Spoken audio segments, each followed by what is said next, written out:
Good evening. So I learned some good news that I'm hoping everyone is going to be happy about, unless you're from Boston. The Orioles won today, so hopefully there's some relief and camaraderie, at least on that fact. Our club started because we wanted to be able to have a voice for the conservative minority of students at our school, and we wanted to run through a few groups that we truly appreciate. We really appreciate the administration sticking with us. We appreciate the conservative minority student body every day that comes and goes through the halls. And we appreciate all of those that may not agree with us but are here nonetheless. It matters a great deal. We're also truly thankful to both of our speakers, titans in each one of their industries or domains, let's say. And so thank you so much to both of you. It's truly an honor to have you here today. Our club hosts what we call bipartisan events. Hopefully this is the first time that you will see Professor Graber and Dr. Roberts on the same stage together, and we're truly glad to be able to have them together in a bipartisan fashion.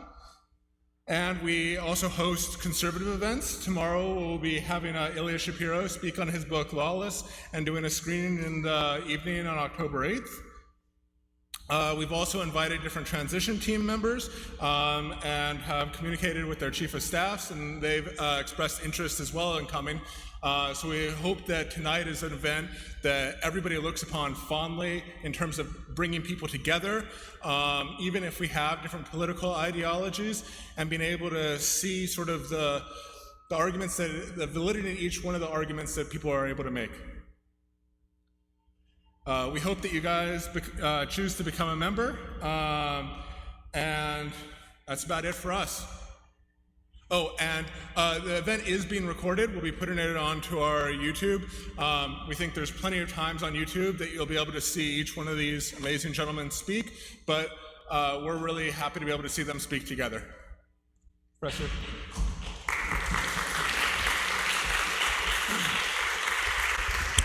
Thanks, Jack. It's a real pleasure to be here. How about a round of applause for great leadership for this event and others?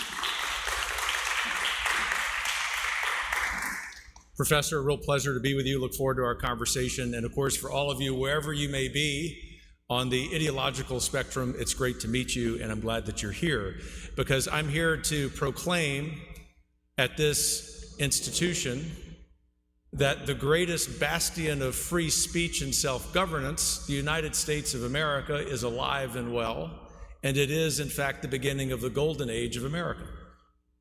And that isn't just because Donald Trump has an A+ for everything he's done thus far,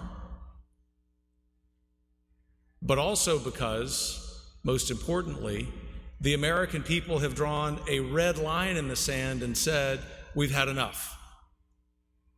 To what are they saying we've had enough? To several decades of centralized power in Washington, D.C., which is unconstitutional, unethical, unjust, and harmful to the everyday American. They've said they've had enough also about institutions not protecting free speech, disallowing, for example, conservative students, or in other places, Jewish students, from having the right that every other student has. And what a hat tip to the leadership of this school, this university, my newfound friend, Professor Graber. Our political differences are the least of our concerns. And to all of you, again, wherever you are on the ideological spectrum, and how wonderful it is to know that free speech is once again alive in the United States.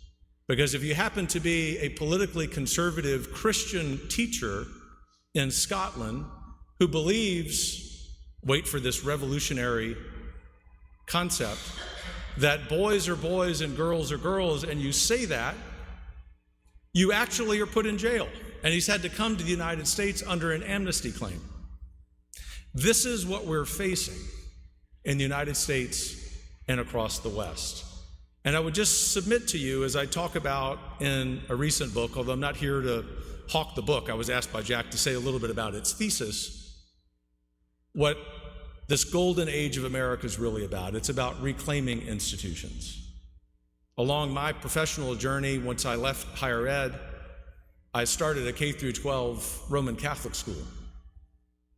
Politically conservative, I guess, although that wasn't really our concern. Our concern was to be what we said we were going to be, which was a great book school and focused on our particular faith. The people didn't have to adhere to that faith to be there, but they at least had to respect it. But the reason that I and the other co-founders did that is because we believed that we lived in a time when America wasn't nurturing the truth. And I happen to be of the Generation X, that believes that people on the political left and the political right and the center can adhere to the truth. And one of the things that institutions allow us to do, whether they're schools like what I started or this gathering tonight, or Rotary clubs or attorneys associations around the country, is to mediate our differences, to have a conversation like what we're going to have tonight. And as adults, and not just civilly, but perhaps even cheerfully, celebrate the fact that we have this great gift every day when we wake up in the United States to exercise our free speech, and to also acknowledge, as the remaining few left of center friends I have are still willing to acknowledge, that for about a generation, too many of our institutions have been unfair to politically and philosophically conservative students. And I came of age professionally as a young history professor at a politically liberal place where, for the most part, I was respected. I mean, I had to kind of bob and weave. I had to present myself as kind of an agnostic libertarian rather than the rabid Roman Catholic conservative I really am, so that I could be eligible for tenure. That's a real challenge. And by making that claim, I'm not saying that Professor Graeber is responsible for that. I'm just saying that we have a real problem out there. And that's like the least of the worries in the first world, right? We have Americans who woke up in communities today that have been ravaged by globalization, propagated by both the left and the right.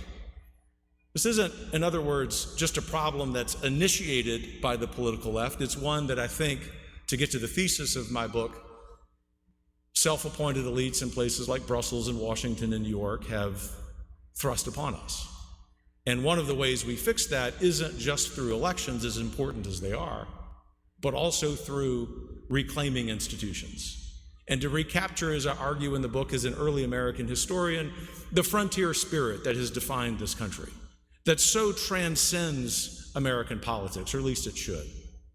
And although we're kind of running out of really rural land, although having lived in Wyoming, I can tell you there's still a lot of it out there, we can take that frontier spirit as a concept, as sort of an ideal, and we can apply it to not just new technological innovations and new businesses, but perhaps we can even apply it to institutions. Perhaps, in a very good sense that satisfies everyone on the political spectrum, we can apply it even to legal education in this country.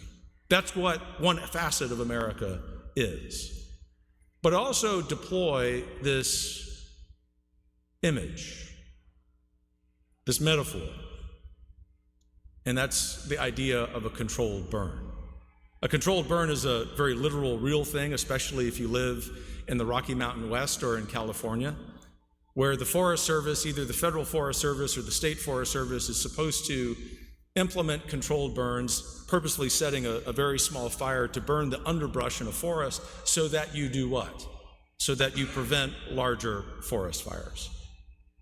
And even if someone in the audience believes that mankind is 100% responsible for the theory of climate change, that's not sufficient to explain why there was such a fatal raft of fires in California recently.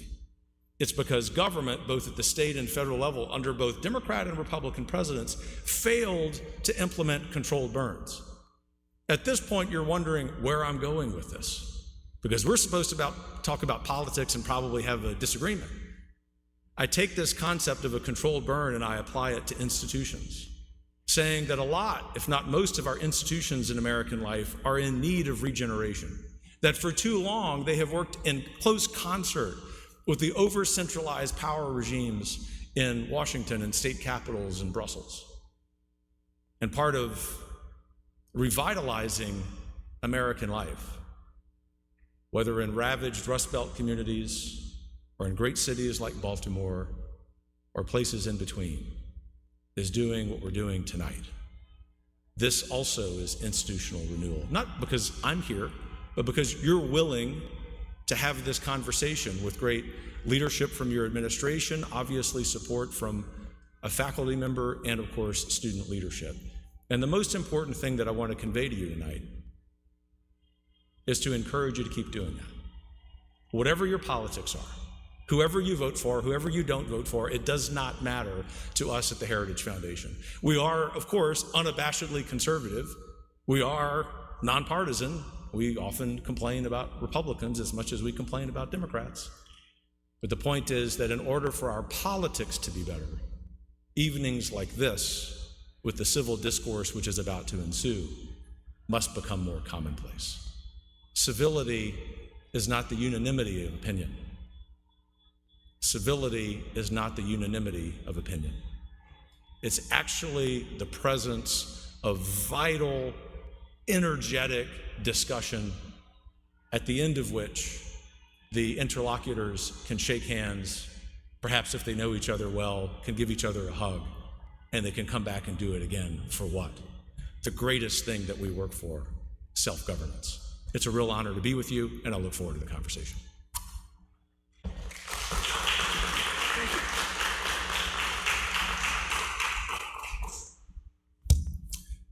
Okay, you should especially listen to what I have to say, because my team is the only American League team that is still unbeaten. And if that isn't a way to turn a friendly audience against me, I don't know what is. But I think there's a deep confusion about this event that I'd like to clarify, and I'd like to clarify with a statement that I'm sure gets in the press the wrong way. Universities, contrary to what you might think, are not free speech zones.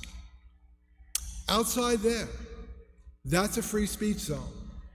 When you speak out there, your status as a citizen should not be affected. We are not grading the people out there. Out there, there's no such thing as a false idea. For those people in my Con Law 1 finishing up your memos, there's such a thing as a false idea. We grade you. We are an academic freedom zone. If I do not publish because my writings are considered beneath the standard for the legal discipline or the history discipline or the political science discipline, I lose my job. It's true for everybody. And so it's extraordinarily important that what we debate here is the full spectrum of ideas that we believe can be disciplinarily justified. So, for example, we don't care here that most Americans cannot do the Pythagorean theorem, could not reproduce, even understand it. The math department does not have to be represented by the half of the people who've got no clue what the Pythagorean theorem is. If you disagree with the Pythagorean theorem, you go out there. You don't belong in here.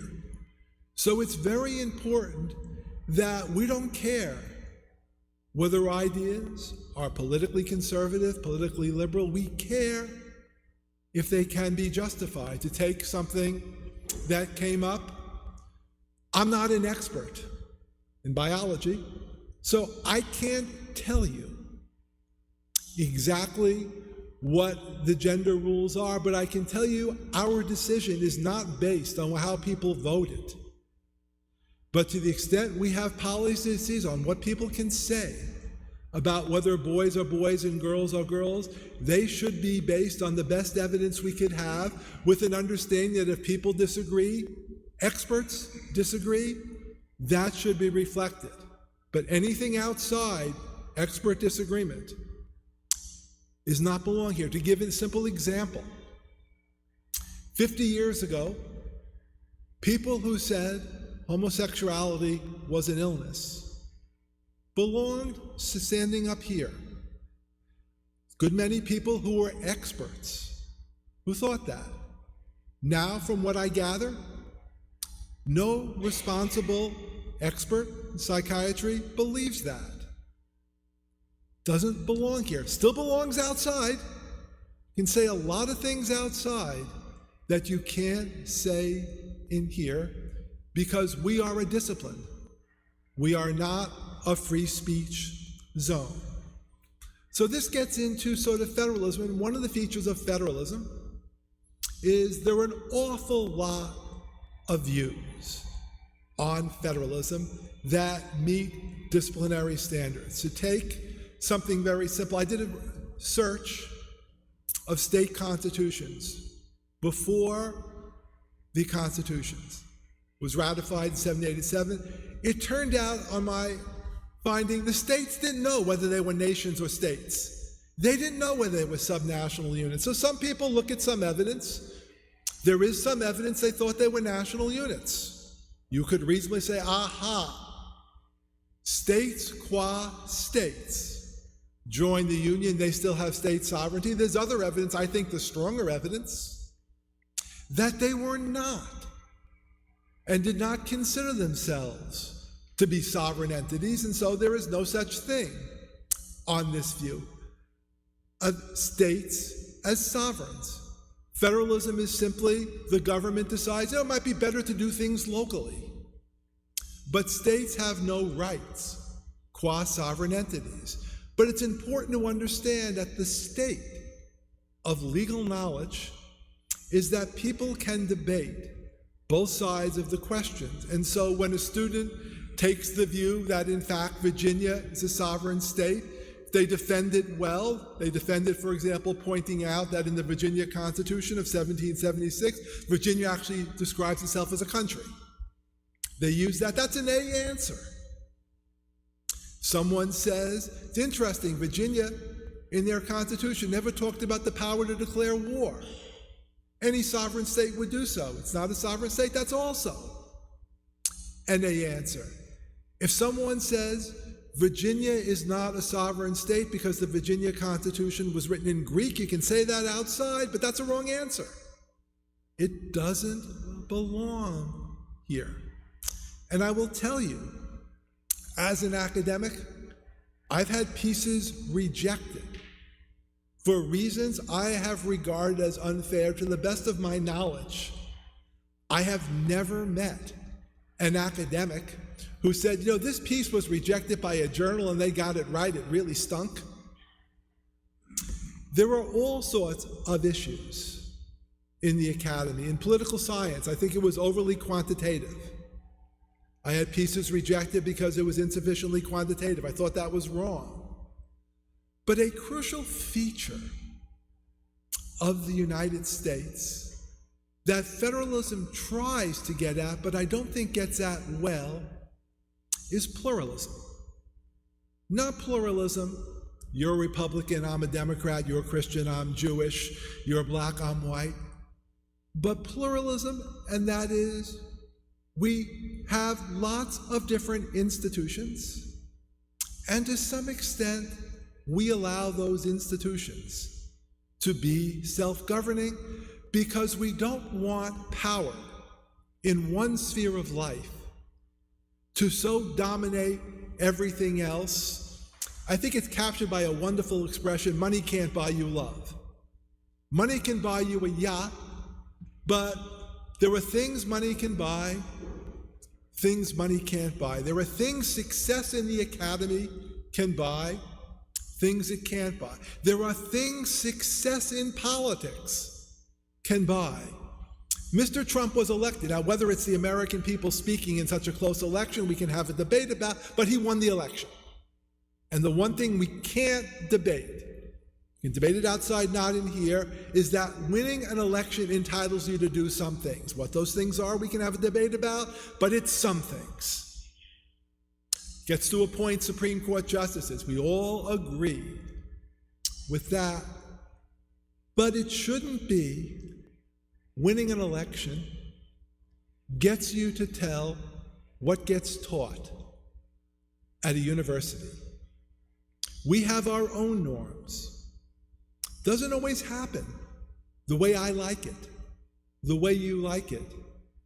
But a good conservative says we try to reform from inside. Conservatives don't burn things down. We don't even engage in control burns. We modify institutions in light of their own value. Winning an election shouldn't get to say what a law firm does. Winning an election shouldn't make you rich. Should give you the power to do things, but not make you rich. So I actually rather think if you want to see America at its finest and worst, on October 7th, after the Hamas massacre, a number of student organizations at Harvard, foolishly and wrongly, in my judgment, issued statements utterly insensitive to the losses Israeli and Jews had suffered. And in response to that, a number of law firms, wrongly and foolishly, in my judgment, issued statements indicating they would not hire those students and withdraw offers to those students. And in this wrongness and foolishness, I'll submit you see the United States pluralism at its best. Each organization operating by its own rules, reformable by its own rules, doing things that the rest of us might regard as foolish and wrong-headed, because a people who cannot behave foolishly and wrongly is not a people who is self-governing. Thank you very much.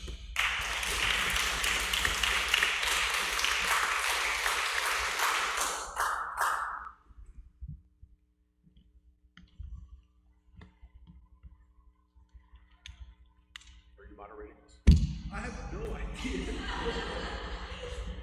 I mean, I would expect the Democrats to be disorganized. Will Rogers once said he was a Democrat because he didn't believe in organized political parties. I think you guys are just leaving the fireside chat. We forgot the fireside stuff. Okay, so we just chat among ourselves, you don't ask questions? Yeah, we want to just chat. You guys are really smart, so we do this. I would say Cliff. Yeah, I think you're supposed to be the moderator, Professor. So I was prepared for some, really sophisticated question.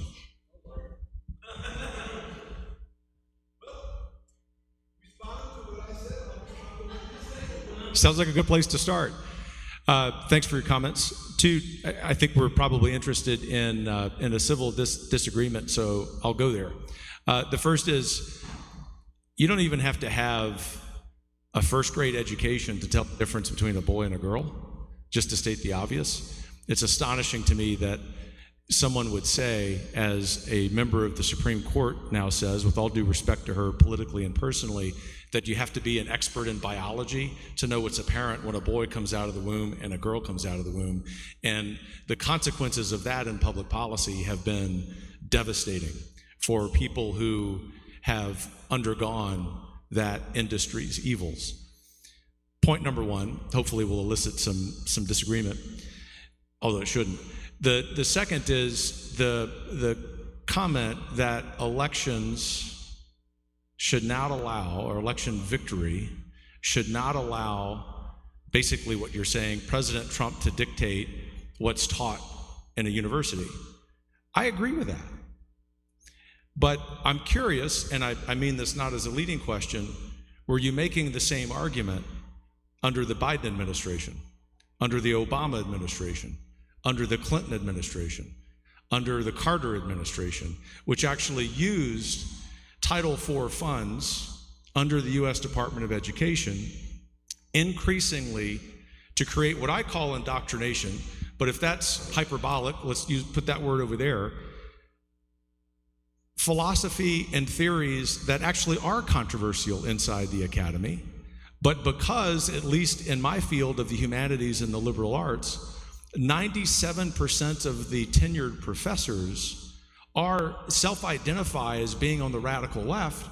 It was very hard to challenge those theories. And so to come full circle in what I think is a civil difference of opinion between the two of us, what we at Heritage see the Trump-Vance administration doing with these policies is a corrective to all of that. And I think it's really important to make that distinction. But I'll also say, and it is related to this point, while I generally agree about your distinction between what happens inside an academic building and the free speech zone that's outside, I would also say that inside academic buildings, for those of us who are political conservatives, there have been double standards. Perhaps the most infamous of these examples is from my alma mater, the University of Texas at Austin, where a renowned sociologist, Mark Regnerus, was denied tenure as he was going up for his associate professor rank. And it was a cabal, as it turns out. This was litigated between a couple of his professors who disagreed with his research on political grounds, even though his research was unassailable and was reproduced by the sociological journal where the referees also participated in the cabal. And the university was so embarrassed that they granted him tenure. And then his colleagues tried to do this again when he was up for full professor, but when he threatened that he would take the litigation route, they backed down. That's but one example of what goes on out there. And obviously, I'm not suggesting that you yourself would ever participate in that. You would probably decry that. But I just think it's really a very important corrective for our colleagues and friends in this audience to know, particularly if they're not politically conservative, that there is, in fact, a double standard in the academy that actively prevents conservative students from deciding to get master's and doctoral and law degrees. And I would think that one of the ways that we can measure success of this administration is that we fix that.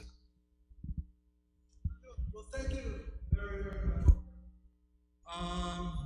Just had new granddaughter, and yep, we can tell she has brown eyes.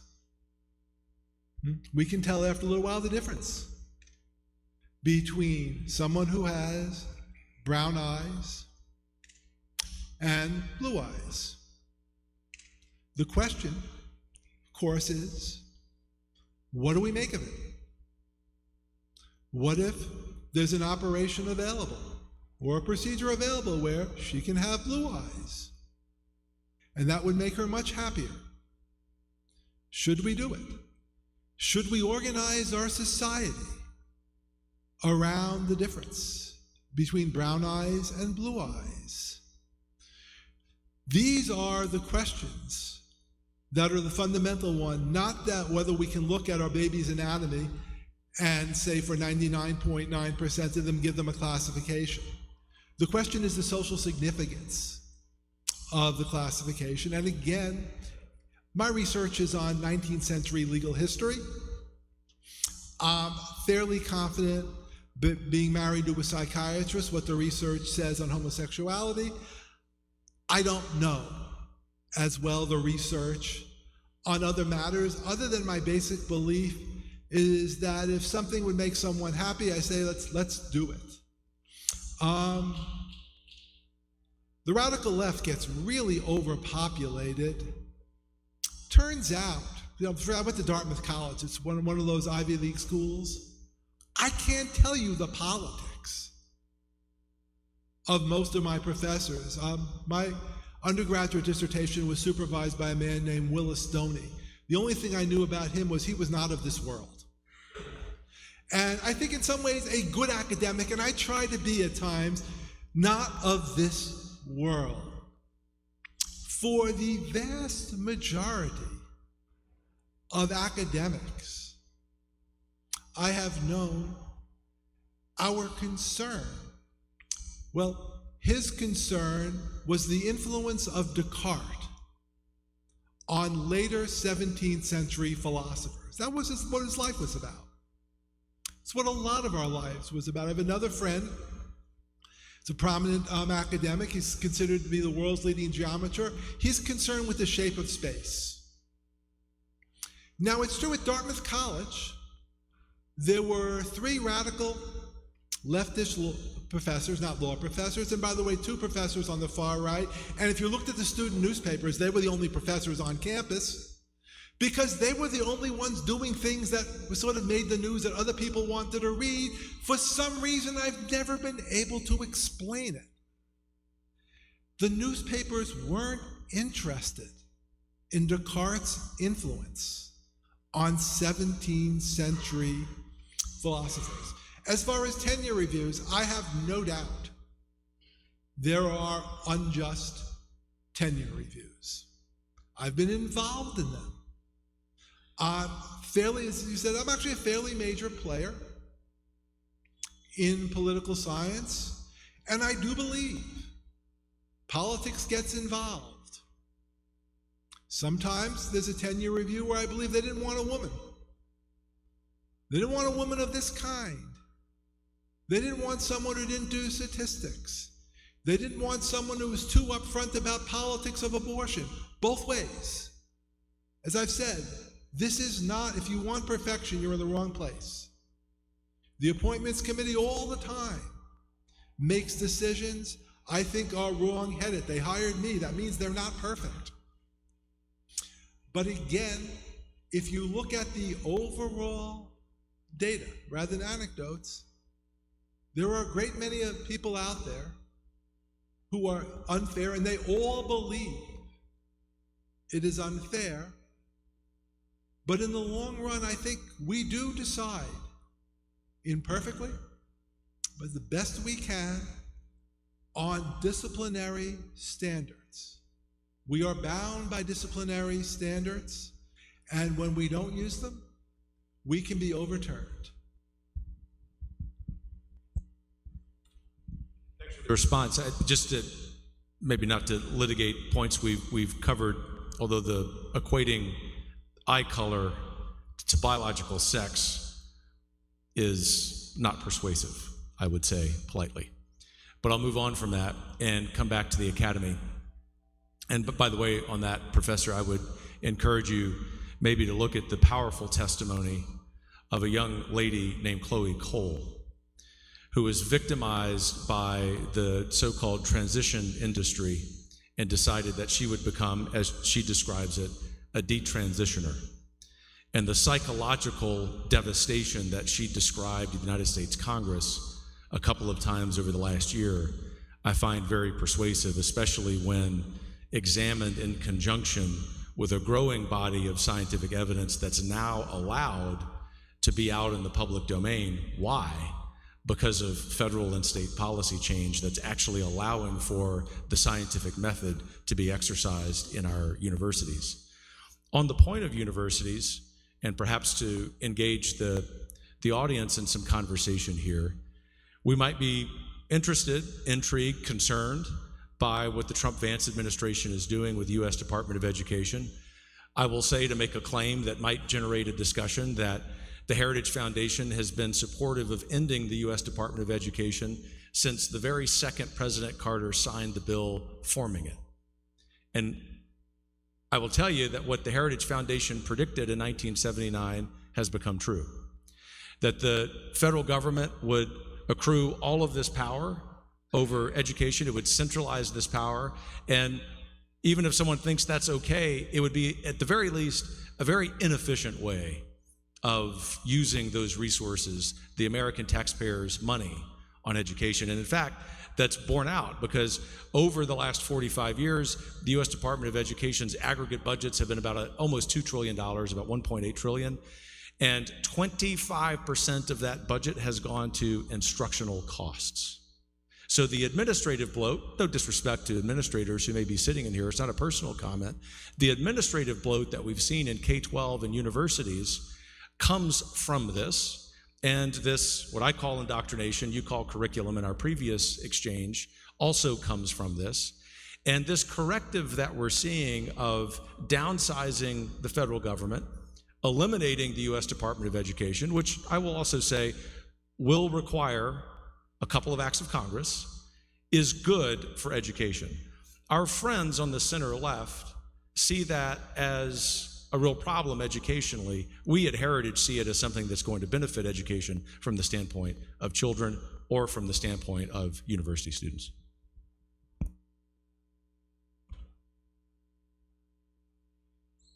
If I get nothing else out of this evening, both of us will figure out how to use these microphones. I'm very sure In fact, I won't pick on someone in this room, but I suspect there's someone in this room who had a very bad marriage. And they could testify quite powerfully how bad their marriage is. Should we get rid of it? The crucial question, and this is once again why we have universities, because universities don't simply rely on anecdotes, we gather data. And we ask ourselves, overall, has it improved happiness? Are there subsets of transitions that in fact maybe happened too poorly informed? Mistakes that we can do better. But for example, there was a person present who was injured by a transsexual athlete in women's sports. I have news for everybody, right? If you play sports, you got injured. My brother got injured. I got injured. What we need to know is not whether this person got injured, but whether there is a dramatic increase, a significant increase in injuries because of it. So with respect to the Department of Education, I'm not an expert. Once again, I keep repeating, I am a late 19th century legal historian. That's what I really know. What I do know observing is, yep, there's lots of fat, and by the way, there's nobody who really likes bureaucracy, and if you want to make a liberal law professor really, rant, let them talk about the university bureaucracy. Yeah, I see certain people nodding who do that. On the other hand, what we've all discovered is we all know the fat, but when the cuts occur, turns out to be a lot of meat. Turns out to be just extraordinarily difficult to cut the fat and not the meat. It's unfortunate that's the metaphor, because in fact it's very easy when you've got a steak in front of you to do a slice that gets 90% fat and only 10% meat. It's a lot harder with an agency, and I'll add, it's really hard when you take people with no experience in that agency, without a clue of what people do, and you tell them, take a day and make the cuts. That's not a good way of getting the 25% fat out and keeping the 75% meat.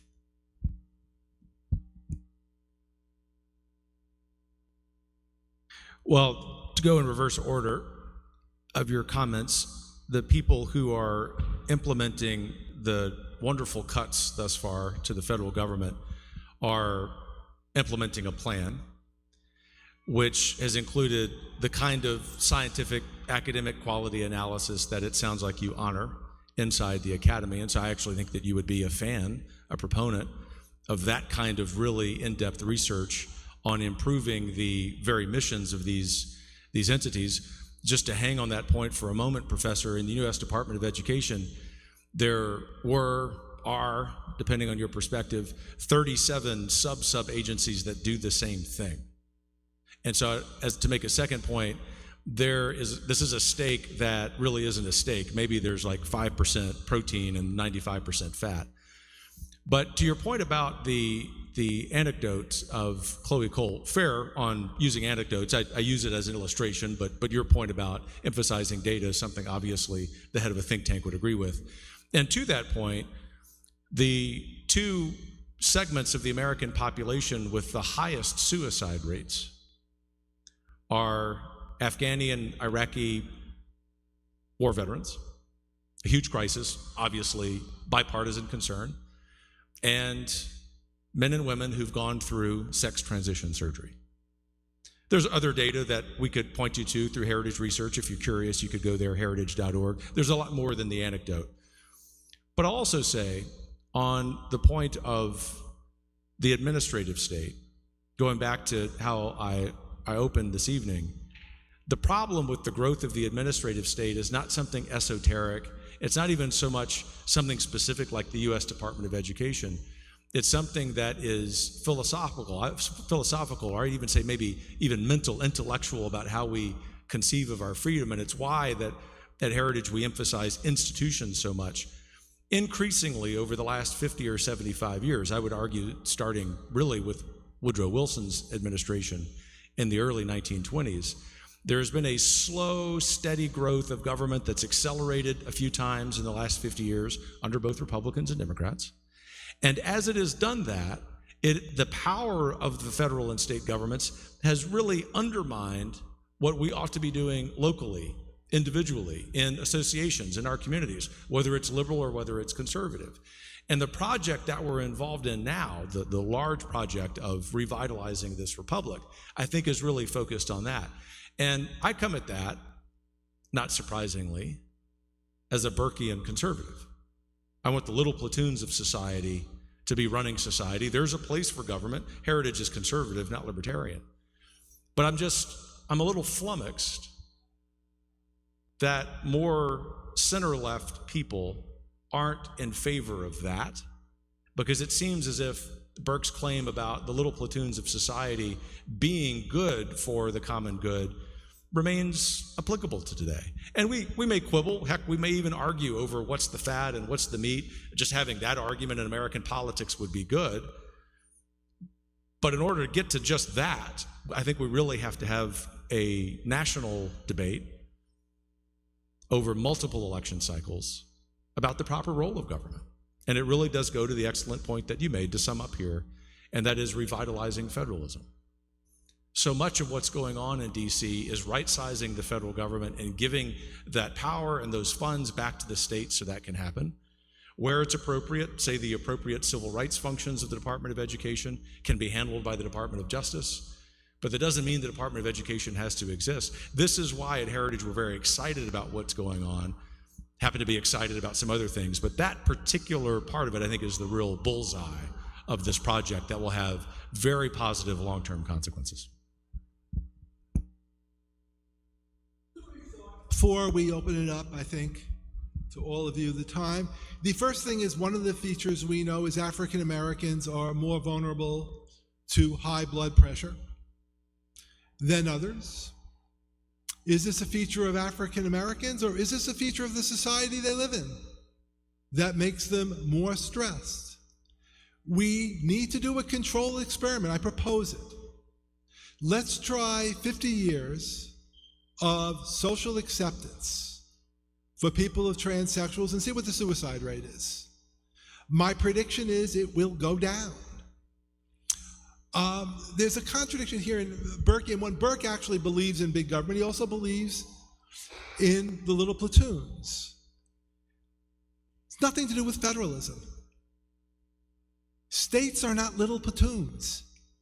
California and most of the states are bigger and have more people than the United States had in 1787. And if we look at a great many federal programs, they are as inclined, if not more inclined, to give grants to those little platoons, to work with the little platoons. But for the little platoons to work, federal government can't say, you have to be like us.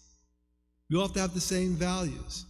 We have to accept universities will be governed by the values intrinsic to universities. Libraries will be governed by the values intrinsic to libraries. Law firms will be governed by the values intrinsic to law firms, and simply accept that just as students at Harvard will make statements about events of October 7th I think are wrong and foolish, so will the library, so will the bureaucracy, so will everybody else. And that's what pluralism is. Pluralism is not everybody making different kinds of food that, yes, isn't, Thai food wonderful? Isn't, Italian pizza wonderful? Pluralism is different parts of society, not always doing things you like. And the way you vote with your feet is not by moving to California, but by choosing. Are you going to be here? Are you going to be outside? Are you going to be at the law school? Are you going to be at the dental school? Are you going to drive a truck? And it is the job of government to help us choose and give us the resources to choose between these different institutions and not mold these institutions in government's image. So, questions? Jake, do you want to? Yeah, I still want the microphone. Yeah. Maybe you guys can share and keep the friendliness going. Fantastic. This is on, right? Yep. Okay, sounds good. I'm just going to start and go back. That's all right. Hello, my name is Grayson. I'm a 1L at the law school. I subscribe to the Catholic doctrine of subsidiarity, that things should be handled as locally as possible. And I know that you talked about the controlled burn and the regeneration of our institutions, and we brought up the Department of Education. And so I'm just wondering, I'm not seeing as much of a controlled burn with the way that the Department of Education has been right-sized.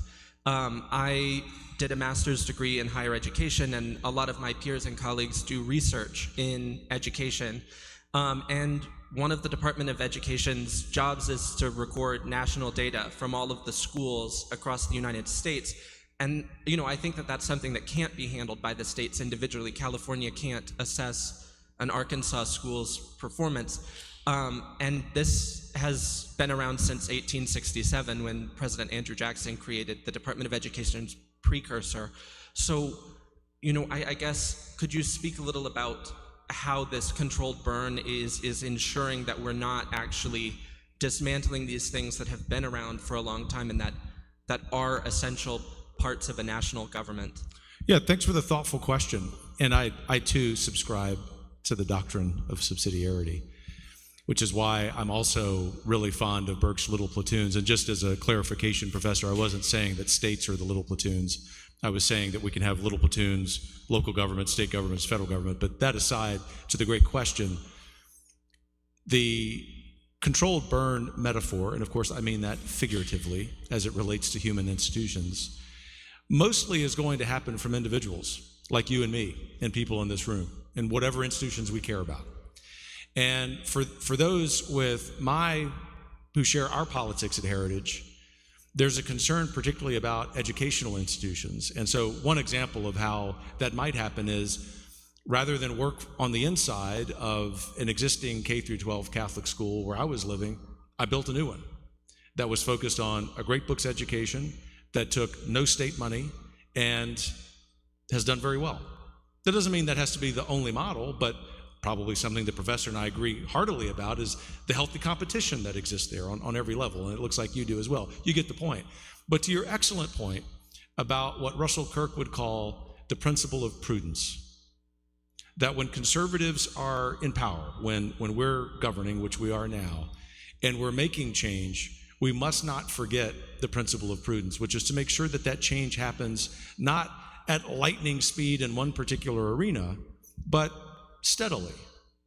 I would argue to you that while President Trump has moved swiftly with his public decisions about the Department of Education, that in fact the efforts to replace the U.S. Department of Education are long running because of the work of the little platoons. We may quibble over that, but I don't think it's so much the qualitative disagreement that it might seem on the surface. To your excellent point about education statistics, I agree with you. I think it's a proper function of the federal government. It's a proper function for the Commerce Department to do the same kind of thing for our businesses, right? But the best of those, and it is the gold standard for understanding American educational attainment in this country, the National Assessment of Education Progress, I think goes back to the 60s, if not the 50s and the 40s. Double check me on that, but the point is, it can exist without the U.S. Department of Education. Where to properly place that inside the executive branch is open to question, whether it's, if I were president, I'd put it in the president's office to show the country I'm focused on this. I wouldn't be surprised if that's what President Trump does.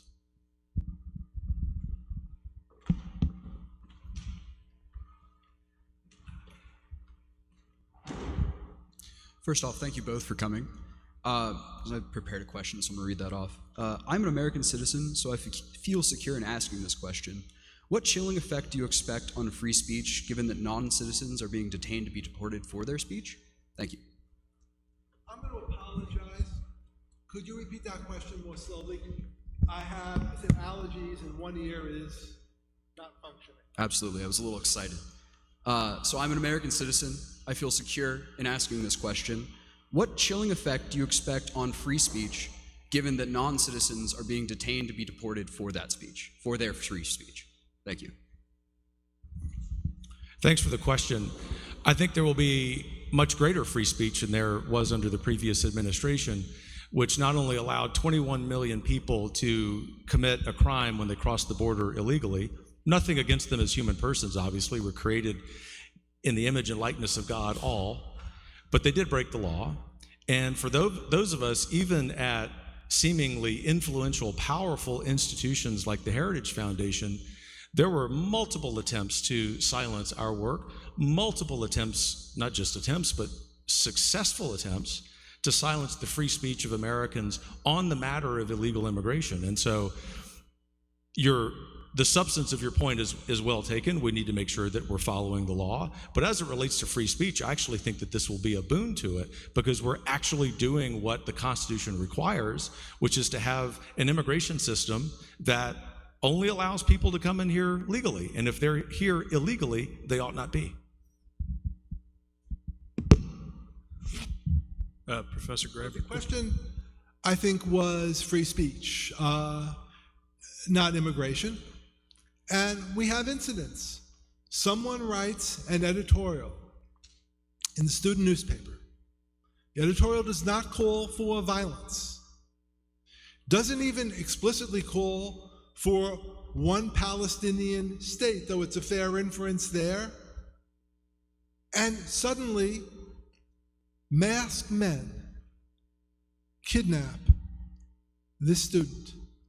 We don't know where she is. Now, you may fight this for two reasons. One, you think due process is simply a fundamental human right, that this ought not to happen in the United States, but maybe you don't believe that. But you do believe that every person has the right to say, I didn't do that. I'm not a gang member. I'm not here illegally. I have a green card. And this administration is not letting those people do that. They have no idea who those people are in El Salvador. None of them was given the chance to say, I'm not a gang member. In fact, they rather said in the affidavit, they said, we didn't have information on them. That made them suspicious of being a gang member. I don't know about half of you in this room. If I'm a Trump administration ICE person, guess what? You're going to be rounded up because I don't have information on you. You could be a gang member.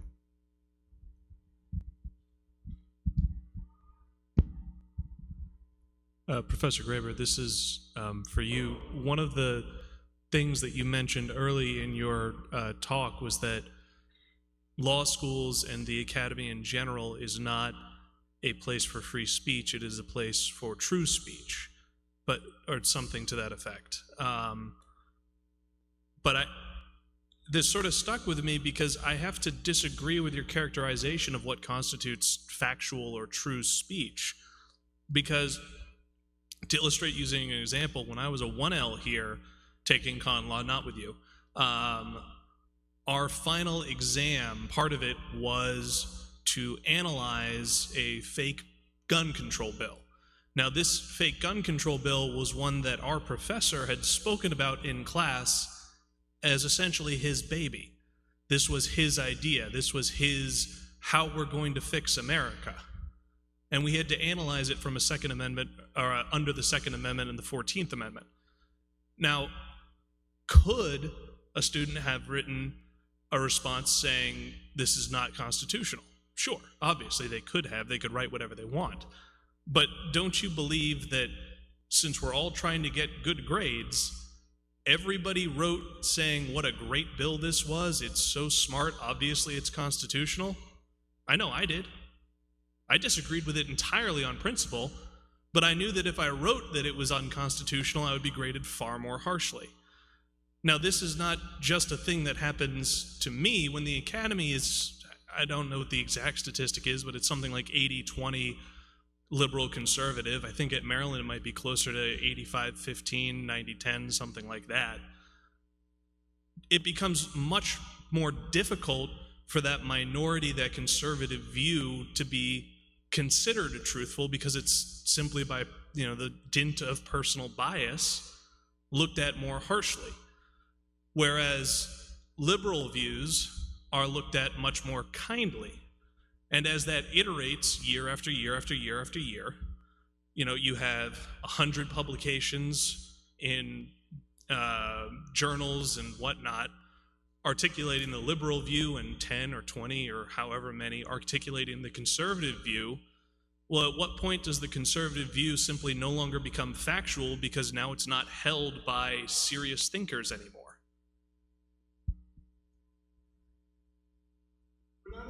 Truthful speech, we're a place for disciplined speech. I just finished a review of a manuscript last night. One of the canards is it's blind review. I like to say, if you can't figure out who wrote the piece and you know the story too, you're not qualified to write the review. The author, I suspect, just wrote a very nasty and unfair review of my book. The article takes a position that implies quite clearly that I am wrong on a number of accounts. I recommended that the article be published. I thought it meant disciplinary standards. Now, one of the things we actually had a conversation, I don't think I'm spilling confidential things, we noted that for our students, though they didn't know it, it was far better to adopt the tactic of disagreeing with us. The reason being is, I know all the really good arguments for my position. They're mine. You will never argue for my position as well as I can.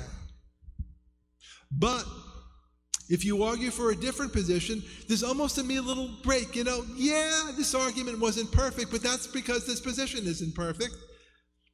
So the real interesting question is not whether the professor chose a pet law of theirs, which we can debate as far as is that a good pedagogical strategy or not. I'm not, again, an expert in these things. But there were some students, because they're in my class all the time, who went the other way.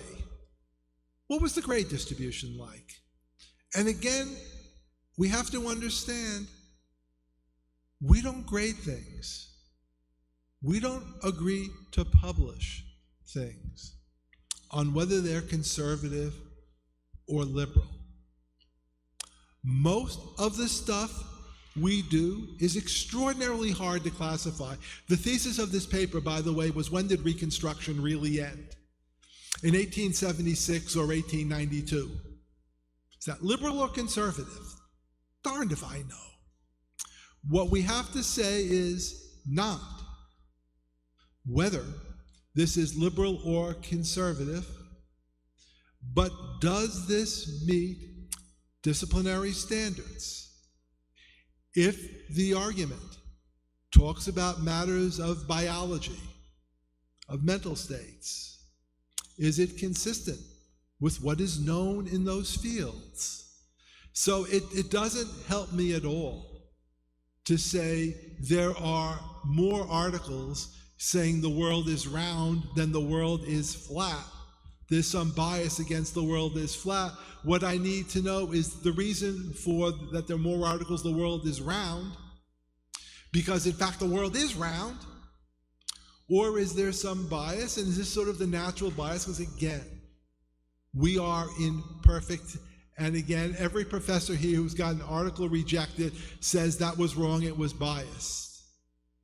But is there a bias that we can demonstrate? And the way of convincing people, because once upon a time, by the way, the academy was very conservative. People with liberal views were chucked. Didn't change because of government. Changed because people came in using the academy's own rule and convinced people, no, these arguments were pretty good. Just to give one example, In 1910, everybody knew the reason why African Americans weren't doing as well in universities was because they had smaller brains. This was with the Harvard view. A man named Franz Boas and others showed this view as nonsense. Differences are cultural. It was laughed at. 20 years later, of course, Boas was right. The academy changed using its own rules. Nobody wrote a grant saying only Boas gets finance. You have to have Boas. This is the way we work, and we work imperfectly.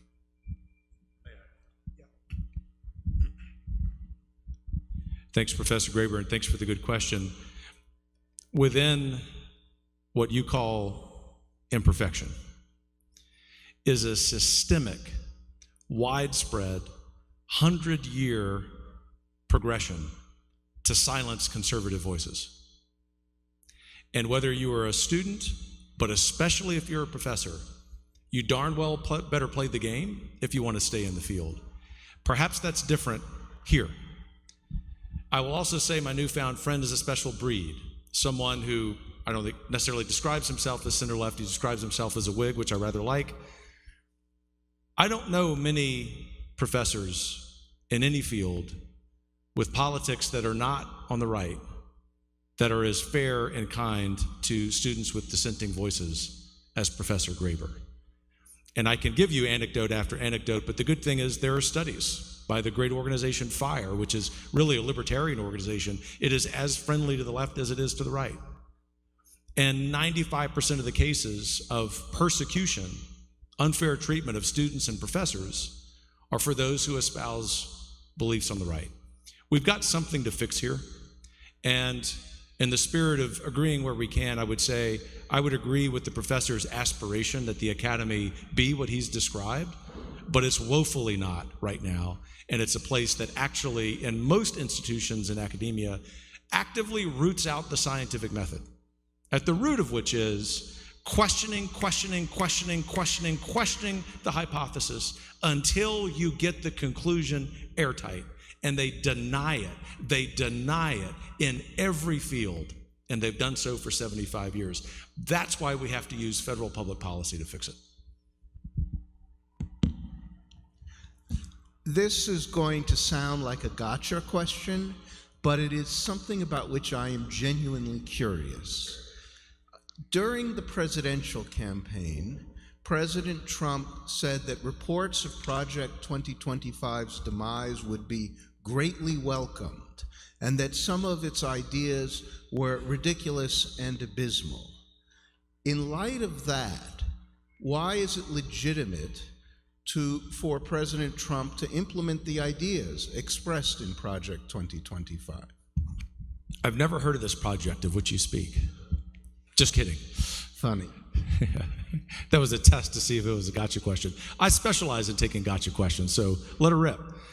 It was the political season. That statement actually is attributed to a campaign manager, not the president, but I take your point.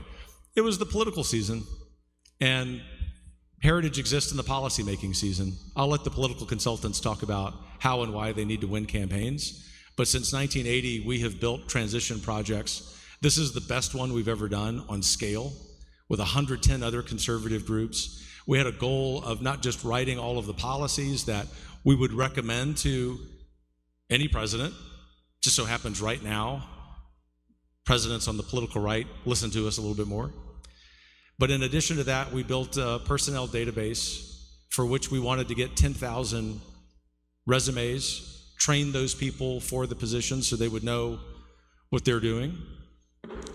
And all of the media attention caused that number to double. And so now we have a database of 20,000 plus trained people, not just to serve in the current presidential administration, if President Trump and his cabinet so choose, but also to serve in gubernatorial administrations. And that's why, in addition to the great work President Trump is doing, we believe it's the golden age of America. I think conservatives are going to be in power for a couple of generations, and I think we're going to save the country. Thank you both for coming this evening and for speaking. I would consider myself one of those students who exists on the center left, but I also happen to agree, Dr. Roberts, that there has been rising illiberalism on the left for the past, as long as I've been sentient. And and I share those concerns about illiberalism in both at the institutional level and among my peers. FIRE is an organization that I align with, and so because of that being a concern that I have and that I try to the extent that I can police among my ideological peers, I see that there's a bit of a divide happening on the right now, where there are some people, Jordan Peterson saying, hey guys, we're doing the same thing that we just complained for the last 8 years about the left doing, versus, say, Christopher Rufo saying, this is not the time for fair play, this is the time for retribution. And we're seeing that with these law firms that the Trump administration is going after because of ideological stances that partners took in the past, or going after schools, trying to take away funding based on what they teach, et cetera, et cetera. And so the question being, what do you see as the end game here? Is it just to keep going back and forth and whoever's in power imposes that illiberalism on the other side? Or how do we get to a position where we stop doing this?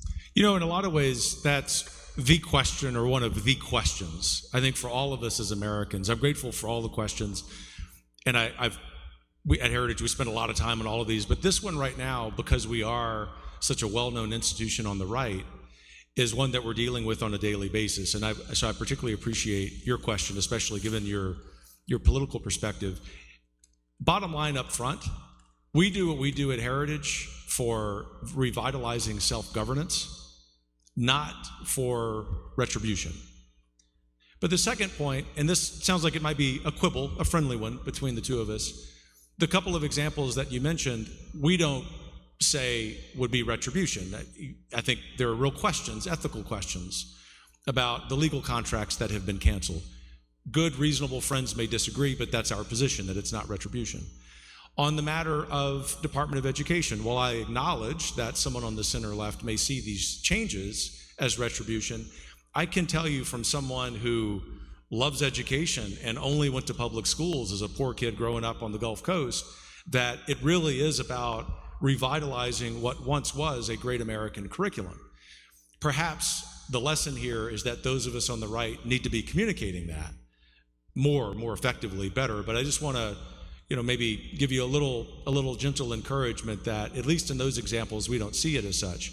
Having said that, to get back to the headline in your question about where we're going, if Heritage has any say, and we exist to have a say, the completion of this task would be that the federal government is much smaller, not just for the sake of a smaller number of employees. Hopefully all of those great Americans find jobs elsewhere. It's smaller not just in terms of expense, which it must be for our own fiscal sustainability, but that it's smaller for the sake of self-governance. What's the right annual budget? What's the right number of federal employees? We're running those numbers, maybe a third less, something like that. But that's a rule of thumb. I mean, don't hold me to that, because I'm driving at a larger point, at least attempting to. And it is that constitutionally, the federal government does what it's supposed to do. States do what they're supposed to do. There's a great diversity of opinion, to the professor's great comment about pluralism, and the people speak. And they speak in a way that is little r Republican, and our system works. And, that's aspirational, perhaps it's even fantastical, but I think if we can get to that, then those of us on the right and the center, on the center left, maybe a few friends on the left, can at least reprise conversations that we used to have about the proper role and size of government, as opposed to some really foundational questions that I think are so far upstream of politics, it has really soured our ability. It's made our conversations toxic. We may still end up voting for different people, but we wouldn't be mad at each other because we have opposing politician signs in our respective yards. Thank you.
We need a big established government, the established government. If you've got billionaires, why do you think there should be class? We need a government, big government like that, because frankly, the coal mines are one of those places in America. The coal mine cannot fight the coal corporation.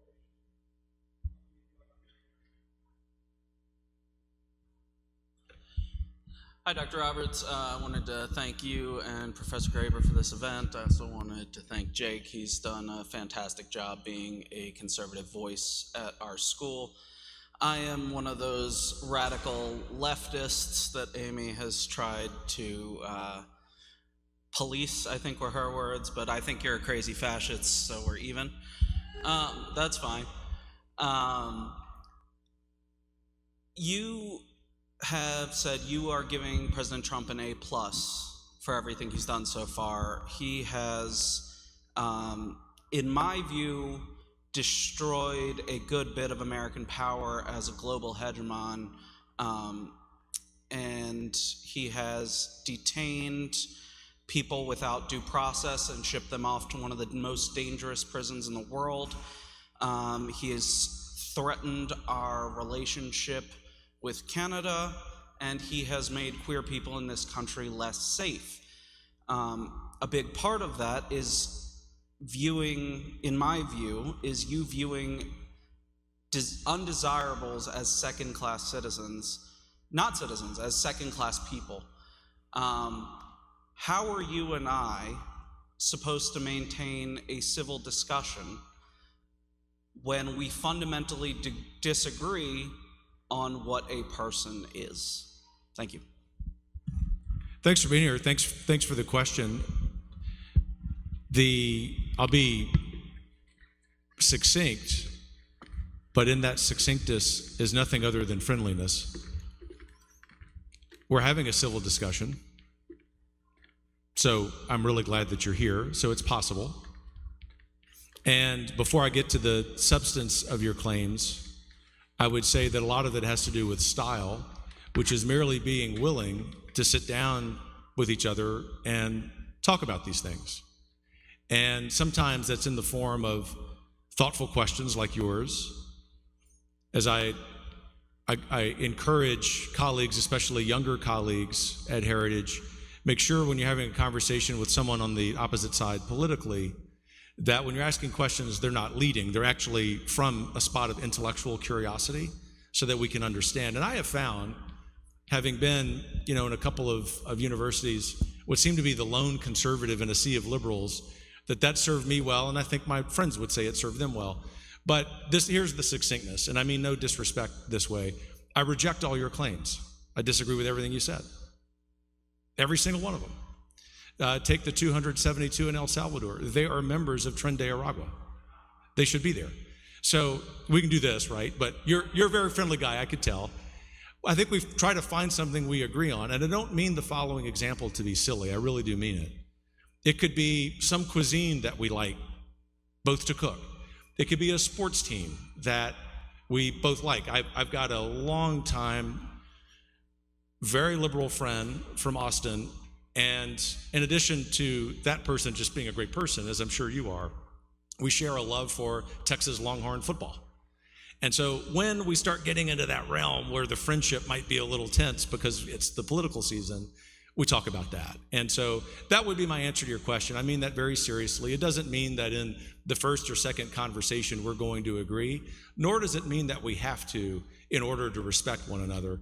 And I will accept your intention that when you called me a fascist, it was in jest. And I will also ascribe the same motivation to your making the claim that any of us who are conservatives, particularly those of us of faith, would think that anyone on the planet is a second-class human person. We actually felt that way under the Obama and Biden administrations because of their violations of religious liberty. But I'm not going to throw that on you and put that at your feet because I want to be able to have a civil conversation with you. I know, that's why I did that for you. You see, it's the spirit of friendship.